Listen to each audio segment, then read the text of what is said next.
रस प्यायला ये म्हणलं माय असं आमची तनू म्हणत होती. तर नमस्कार मित्रांनो, मी आहे साक्षी. आम्ही चाललो होतो डीमार्टला.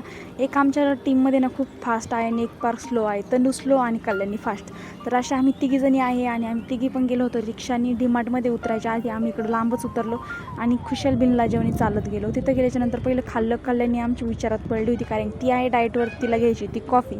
पण बिना कॉफी घेता इथं आली बॉटल घ्यायला आणि मी डबा घेत होते. मला काय माहिती का डब्याचा एवढा शॉक चढलेला आहे. तर डबा न घेताच मी इकडं आपलं खायचंच घेत होते. आमच्या तिघींचं पण ना फक्त सगळं काही खायचं चाललं होतं.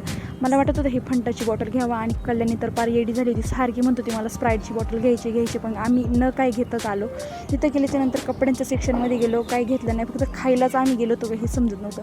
नंतर बिलिंग वगैरे केलं आणि खूप काहीतरी भूक लागली होती. तर लस्सी घेतली होती. तर म्हणलं बाहेर गेले ना पहिली लस्सी प्यायची. तर बाहेर आल्याच्यानंतर मग लगेच लस्सी खोलली आणि लस्सी पिले. थोडंसं आत्म्याला शांती भेटली. नंतर परत आम्ही रिक्षाने घरी आलो. घरी आल्याच्यानंतर माझी वाटच बघत होती. असं झालं होतं ताई कधी येईन. एकदाची मी घरी आली, दीदी म्हणत होती मी खूप एक्सायटेड आहे, काय काय आणलंय. तर सगळं काय खोललं कल्याणू आणि मी आम्ही सगळ्यांनी खाण्याचं आणलं होतं. मी कप आणला होता छोटासा चहा पिण्याचा. मला आणले होते दीदीला आणि मला व्हिडिओ आवडला असता लवकरात लवकर सबस्क्राईब करा. चला बाय.